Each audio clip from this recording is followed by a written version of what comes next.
Good morning everyone. Welcome to this video.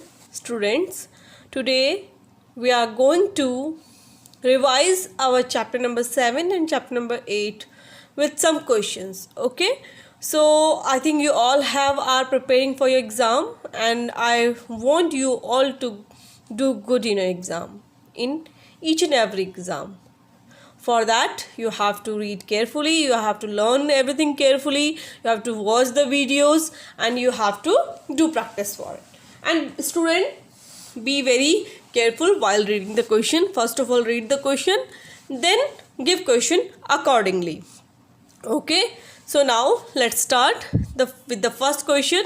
What are the different kind of muscles present in our body? हमारी body में कितने types की muscles present होती हैं, ये हमको इसके बारे में आप पढ़ेंगे, राइट। तो मैंने ये क्वेश्चन इसलिए लिए ताकि मैं आपको टॉपिक से थोड़ा क्लियर कर सकूं।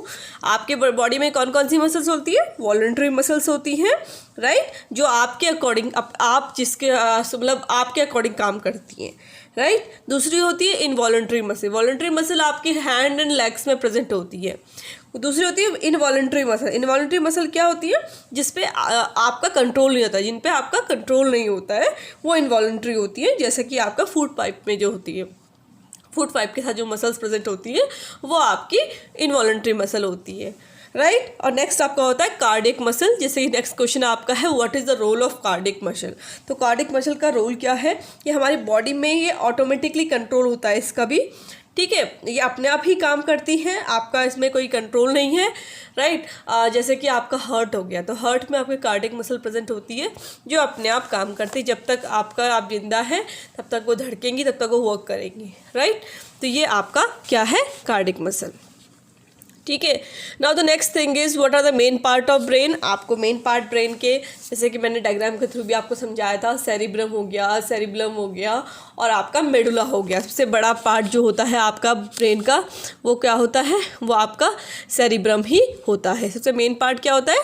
Cerebrum, right. और सबसे उसके बाद कौन सा पार्ट आपका होता है? सेरिब्लम होता है, एंड देन लास्ट में आपका आता है मेडुला, जो एंड में होता है, ठीक है।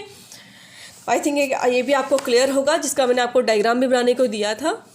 Now the next is which part is responsible for sending message to and from the brain. कौन सा पार्ट रिस्पॉन्सिबल होता है मैसेज आपके ब्रेन को देने के और ब्रेन से बाकी पार्ट तक ले जाने के काम करता है जो?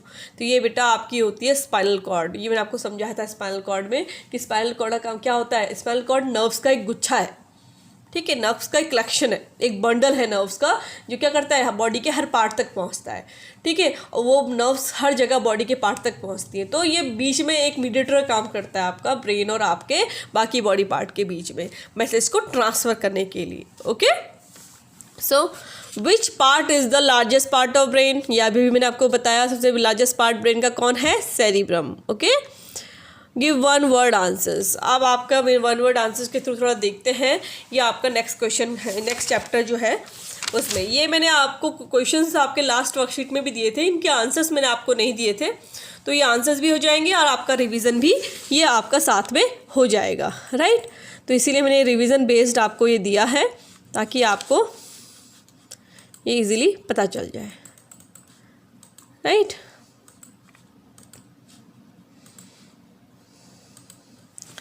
नाउ सी, अब वन वर्ड आंसर्स हैं ये आपके, जो कि मैंने आपको कराए हैं ताकि आपका सारा जो रिवीजन के पार्ट के भी लिए भी सही है। पिछली बार मैंने इनके आंसर भी आपको नहीं दिए थे, यहाँ आंसर भी मैं वीडियो में आपको सारे बता दूंगी। An object with its one slanting side ending as a sharp edge, ठीक है। ऐसा ऑब्जेक्ट जिसकी क्या हो? एक स्लांटिंग एज हो और एंड जो हो शार्प हो, तो ये आपको ध्यान आएगा, इसका नाइफ आपको इजीली इसका ध्यान आएगा। तो इसका आंसर वेज होगा, क्योंकि वेज के एग्जांपल क्या है? नाइफ हो गया, एक्स हो गया, कुल्हाड़ी, जो मैंने आपको एग्जांपल दिया था। तो ये मैंने बड़े अच्छे से आपको वीडियो समझाया, आप वीडियोस जरूर देखें एक एक टॉपिक की, राइट। नेक्स्ट क्वेश्चन है, a grooved wheel with a rope around it. तो एक ग्रूव्ड व्हील जिसमें मतलब जो सांचेदार जो व्हील होता है, जिसमें रोप उसके जो अराउंड घूमती है, तो वो क्या कहलाता है? वो आपकी कहलाती है पुली, राइट।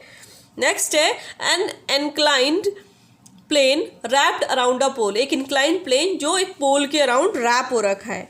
तो ये जैसे कि मैंने आपको बॉटल का एग्जाम्पल भी दिया था, राइट। ये है आपका स्क्रू, इसका एग्जाम्पल क्या, इसका आंसर क्या होगा, screw.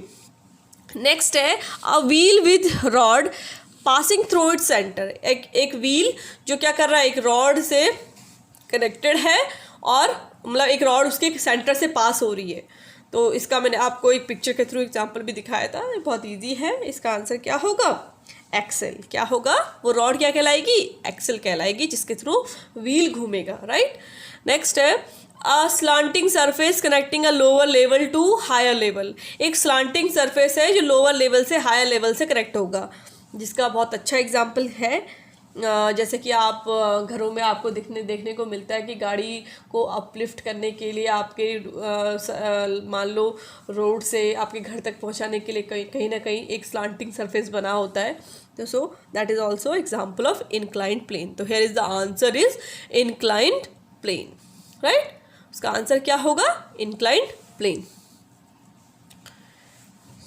Right. Now the next is a stiff bar that moves freely about a fix point, एक स्टिफ बार है, ठीक है, एक स्टिफ बार है और जो जिससे एक फिक्स पॉइंट से वो मूव कर रहा है, तो वो क्या होगा, फर्कुलम। आपको फर्कुलम मैंने बताया था, एक बार से एक चीज़ फिक्स है जो मूव कर सकती है इजीली, तो उसे फर्कुलम बोलते हैं। जैसे हमने लीवर 1, लीवर 2, लीवर 3 में फर्कुलम पढ़ा था, राइट। तो आपने लीवर 1, लीवर 2, लीवर 3 का वीडियो जरूर देखा होगा।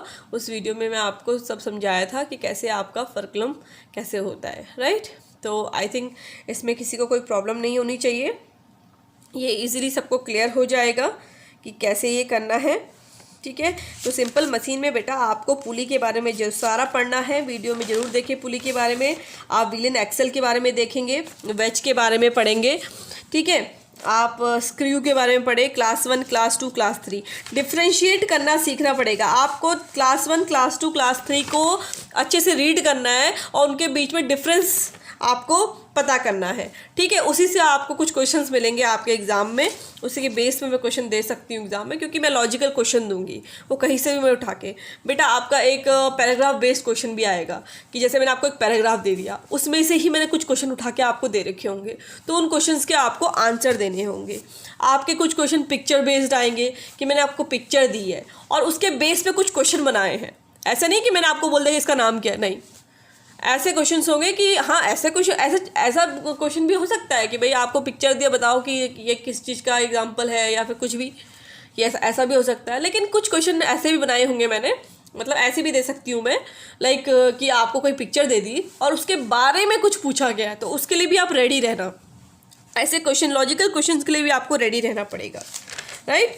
कुछ आपके gravitational force, frictional force, magnetic force, इन सब को भी उनके बीच में एडवांटेज, डिसएडवांटेज, ये सब आपको क्या करना पड़ेगा, प्रिपेयर करना पड़ेगा। जैसे कि ये क्वेश्चन ये हो गया कि फोर्स क्या अप्लाई करने से क्या क्या चेंजेस हो सकते हैं। तो ऐसे क्वेश्चन जो लॉजिकल क्वेश्चन हैं, लॉजिकल क्या आपको मतलब जितना मैंने आपको वीडियोज़ में पढ़ाया है, आपको एक एक वर्डिंग को सही से सुनना है। क्वेश्चन मैंने उठा के वहीं से बनाए, कहीं से भी मैंने एक्स्ट्रा आपको कुछ नहीं दिया है। आपको क्वेश्चन जो बनाए गए हैं, it is based on your topic only, आपके टॉपिक से ही क्वेश्चन बनाए गए हैं, ठीक है। और रही बात आपके चैप्टर नंबर 7 की, चैप्टर नंबर 7 में आपका टॉपिक आपके नर्वस सिस्टम हो गया, रिफ्लेक्स एक्शन हो गया, नर्व्स हो गए, ठीक है, मसल्स से आपके टॉपिक स्टार्ट होते हैं, राइट, सेंस ऑर्गन्स हो गए, ठीक है। सारे सेंस ऑर्गन्स के बारे में पढ़ेंगे आप, मैंने जैसे कि आपको वीडियोस में पढ़ाया है, तो आप उसके थ्रू अपनी प्रिपरेशन करेंगे, अपनी वर्कशीट के थ्रू भी अपनी प्रिपरेशन करेंगे। दोनों के थ्रू आपको प्रिपरेशन करनी है और बहुत अच्छे से प्रिपरेशन करनी है, right student. So thank you, good luck for your exam and do your best in your exam. Thank you everyone.